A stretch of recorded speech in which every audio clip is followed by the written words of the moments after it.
Hello and welcome to study together online. इस channel में पुनः आप सबका एक बार स्वागत है और आज हम शेयर कर रहे हैं आपके साथ इस वीक का रोजगार समाचार, यानी 15 मई से 21 मई तक का रोजगार समाचार। और इस अंक में हम आपके साथ शेयर कर रहे हैं परीक्षा उपयोगी न्यूज़ के साथ। दोस्तों, रोजगार समाचार जॉब अपॉर्चुनिटीज़ के साथ साथ परीक्षा में पूछे जा सकने वाली इंफॉर्मेशन को भी पब्लिश करता है और ये इंफॉर्मेशन ऑथेंटिक होती है क्योंकि ये गवर्नमेंट का पब्लिकेशन है। इसमें प्रकाशित तथ्यों से हम आंसर राइटिंग की क्वालिटी को इन्हांस कर सकते हैं, बढ़ा सकते हैं। साथ ही ऑब्जेक्टिव टाइप क्वेश्चन के डाटा भी तैयार कर सकते हैं। हमेशा की तरह हमारा यह विश्लेषण दो भागों में बटा हुआ है।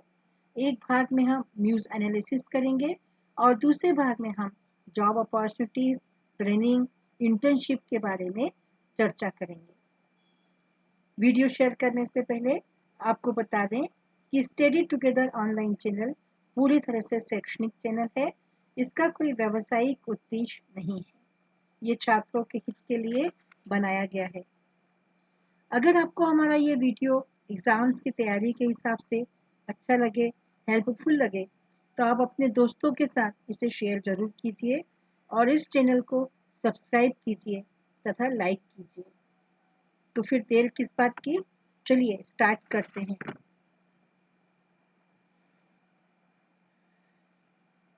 दोस्तों, इस बार के रोजगार समाचार में पहले पन्ने के ऊपर पशुधन से उद्यमिता विकास का रोजगार सृजन में क्या महत्वपूर्ण स्थान है, उसके बारे में चर्चा की गई है।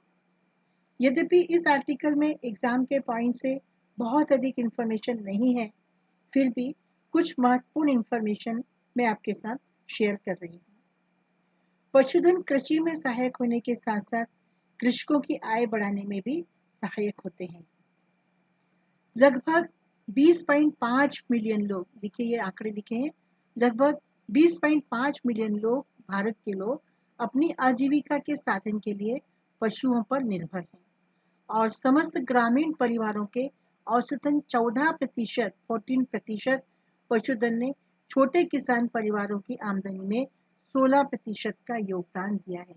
दोस्तों, आपको कृषि से संबंधित जब भी कोई क्वेश्चन पूछा जाता है, कृषि या सहायक गतिविधियों से संबंधित क्वेश्चन पूछा जाता है, तो उसमें आपको ये आंकड़े लिखने से आपके क्वेश्चन की, आपके आंसर की क्वालिटी जो है बढ़ सकती है। ग्रामीण आबादी का 2/3 हिस्सा पशुओं के माध्यम से अपनी आजीविका प्राप्त करता है। 2/3 हिस्सा, दोस्तों याद रखिएगा, 2/3 हिस्सा पशुओं के माध्यम से अपनी आजीविका प्राप्त करता है। पशु भारत की आबादी के लगभग 8.8% हिस्से को रोजगार प्रदान करते हैं। पशुधन से भोजन तथा ऊन जैसी वस्तुएं भी प्राप्त होती है। वहीं पशुधन जो है भार ढोने में भी कृषकों को सहायक होते हैं। कृषकों को पशुधन रोजगार प्रदान करते हैं, जिससे उनकी आमदनी में वृद्धि होती है और सामाजिक सुरक्षा भी प्राप्त होती है। योजना के अंतर्गत पुनर्वित्त के लिए, यानी अगर किसी व्यक्ति को पशुधन के लिए ऋण चाहिए, तो वो इन्हीं वित्तीय संस्थाओं से ऋण के लिए संपर्क कर सकता है। वाणिज्यिक बैंक, कमर्शियल बैंक से, क्षेत्रीय ग्रामीण और शहरी बैंक, RRBs और अर्बन एरियाज की जो बैंक है उनसे, राज्य सहकारी बैंक, राज्य सहकारी कृषि एवं ग्रामीण विकास बैंक और अन्य ऐसी संस्थाएं जो नाबार्ड से पुनर्वित्त सहायता प्राप्त करती हैं, उन सभी संस्थाओं से ऋण के लिए आवेदन किया जा सकता है। चलिए अब हम ले चलते हैं आपको महत्वपूर्ण खबरों की तरफ, जो कि रोजगार समाचार के लास्ट पन्ने के ऊपर छपती हैं। इसमें सबसे महत्वपूर्ण खबर है, इस बार के रोजगार समाचार में सबसे महत्वपूर्ण खबर है भारत और ब्रिटेन के प्रधानमंत्री के बीच शिखर वार्ता से संबंधित है।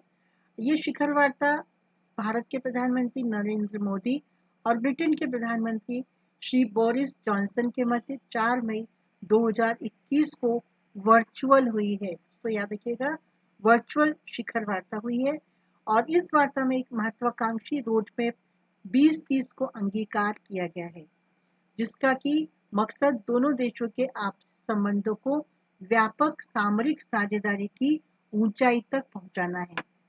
दोनों प्रधानमंत्रियों ने एक व्यापक व्यापार साझेदारी ईटीपी का भी शुभारंभ किया है। इसके जरिए विश्व में 5वें और 6ठे नंबर की बड़ी अर्थव्यवस्थाओं के बीच व्यापार की संभावनाओं का पूरा इस्तेमाल किया जाएगा। दोस्तों, दोनों देशों ने अपने आपसी व्यापार को 2030 तक दोगुना से ज्यादा करने का महत्वाकांक्षी लक्ष्य निर्धारित किया है। ये डिटेल में आपको याद रखना चाहिए। संतुलित मुक्त व्यापार समझौते एफटीए के बारे में आपको डिटेल में पढ़ना चाहिए, ताकि आप शिखर वार्ता से संबंधित या भारत ब्रिटेन के बीच संबंधों के संबंध में आप पूरी तरह से अवगत हो सके। दूसरी महत्वपूर्ण न्यूज है दूरसंचार सेवा प्रदाताओं को 5G परीक्षण के लिए इजाजत देने के संबंध में। दूरसंचार विभाग ने 4 मई 2021 को 4 टेलीकॉम सेवाएं, आपको एक तो 4 मई याद रखना है। कौन कौन सी 4 टेलीकॉम सेवाएं हैं ये याद रखना है। Bharti Airtel limited, Reliance Jio Infocomm limited, Vodafone Idea limited और महानगर टेलीफोन निगम लिमिटेड को 5G प्रौद्योगिकी के इस्तेमाल के लिए परीक्षणों की अनुमति दी है। इसके अलावा रिलायंस जियो अपनी स्वदेशी प्रौद्योगिकी का भी परीक्षण करेगी। तो हमको ये चारों कंपनियों के नाम याद रखने हैं और कौन सी टेक्नोलॉजी का परीक्षण करेंगे, 5G प्रौद्योगिकी का परीक्षण करेंगे, ये हमको याद रखना है। अन्य महत्वपूर्ण न्यूज है कांगो ने की एबोला का प्रकोप खत्म होने की घोषणा। जनतांत्रिक गणराज्य कांगो में एबोला का प्रकोप अब खत्म हो गया है। इस वायरस से कांगो के पूर्वी प्रांत नॉर्थ किवू में 12 व्यक्ति संक्रमित हुए थे, जिनमें से 6 की मृत्यु हो गई थी। इस 1976 में पहली दफा इस रोग की पहचान होने के बाद कांगो में 12 बार इसका प्रकोप हो चुका है और मौजूदा वर्ष में एबोला वायरस से संक्रमण के मामलों का पता नॉर्थ किवू के क्यूटोवो शहर में पहली बार 3 फरवरी को पता चला था और अब फाइनली ये बीमारी खत्म होने की घोषणा कांगो ने की है। 1976 से लेकर के 2021 में इस बीमारी से कांगो को मुक्ति मिल पाई है। अगली न्यूज है आईपीएल 2021 के संबंध में, जो हमारे खेल प्रेमी युवा साथियों के लिए महत्वपूर्ण है। इंडियन प्रीमियर लीग 2020-21 को अनिश्चित काल के लिए स्थगित कर दिया गया है और इसका कारण है 4 खिलाड़ियों को कोविड-19 से संक्रमण हो जाना। जब ये पता चला कि ये 4 खिलाड़ी कोविड-19 से संक्रमित हो गए हैं, तो इस आईपीएल को बंद करने का निर्णय लिया गया। अगली न्यूज भी क्रिकेट से संबंधित ही है और अंतरराष्ट्रीय क्रिकेट से थीसारा परेरा श्रीलंका के ऑलराउंडर प्लेयर हैं ये। इन्होंने अंतरराष्ट्रीय क्रिकेट से संन्यास ले लिया है, अलविदा ले लिया है और ये 32 साल के हैं। इन्होंने 11 वर्षों से अधिक समय के लिए अपने कैरियर में 166 एक दिवसीय 84 T20 अंतरराष्ट्रीय मैचों को खेला था। परेरा प्रोफेशनल, ये याद रखने वाली चीज है, परेरा प्रोफेशनल क्रिकेट के किसी भी स्वरूप में एक ओवर में 6 छक्के लगाने वाले श्रीलंका के एकमात्र खिलाड़ी हैं। ये इनकी यूनिक विशेषता है और इस विशेषता को हमको याद रखना है क्योंकि इन्होंने अभी संन्यास लिया है, इसलिए इनसे संबंधित क्वेश्चन में ये बात पूछी जा सकती है। अगली खबर है मार्क सेल्बी चौथी बार बने विश्व स्नूकर चैंपियन। इंग्लैंड के हैं ये मार्क सेल्बी और ये पेशेवर खिलाड़ी हैं।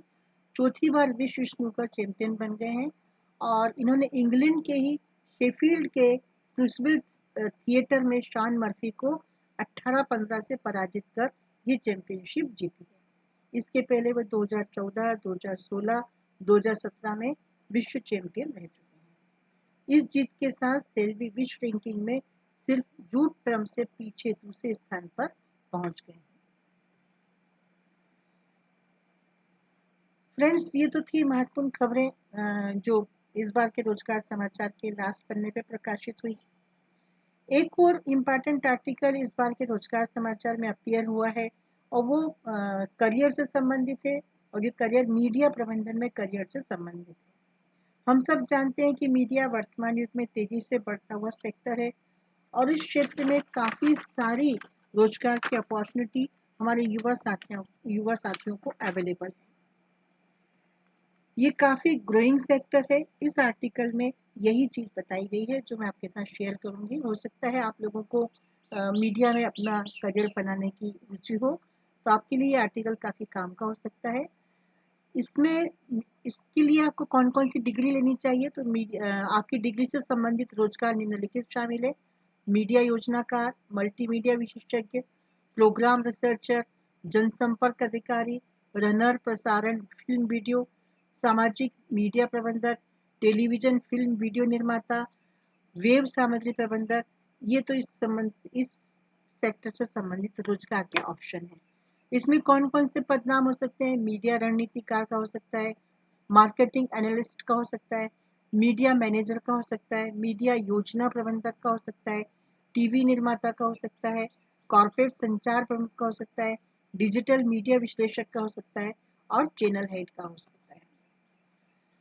अगर आपको मीडिया में अपना करियर बनाना है तो इसके लिए शीर्ष कॉलेज की चर्चा भी इस आर्टिकल में की गई है और कॉलेज है Mudra institute of communication Ahmedabad, training and advance studies in management and communication limited Ahmedabad, Symbiosis media और संचार संसाधन Bangalore, international school of business and media Bangalore, institute of integrated marketing communication and management Nai Delhi, MIT school of communication Noida और APJ institute of mass communication Delhi. दोस्तों, इस media के लिए कौन कौन से आपके भावी एम्प्लॉयर हो सकते हैं उनके बारे में भी इस आर्टिकल में चर्चा की गई है। वो है ABP group, India Today group, Mudra Sanchar limited group, ऑगेलेची and Mather limited, McCann Erickson India limited, चेत्रा Leo Burnett limited, economics group, the Hindu group, Jagran Prakashan समूह, HT media, Zee entertainment enterprise, Prasar Bharati तो गवर्नमेंट ऑफ इंडिया का है, इसमें काफ़ी अच्छी हैंडसम जॉब मिल सकती है आपको, press trust of India, Pearson प्रकाशन, एनडीटीवी और सिनेविस्टा। तो इन सारी जगहों पे आपको, अगर आपने मीडिया से संबंधित रुचि है और कोई विशेष कोर्स किया है, तो इन सारी जगहों पर आपको रोजगार मिल सकता है। तो दोस्तों, आज के लिए इतना ही। उम्मीद है कि ये वीडियो आपको पसंद आया होगा।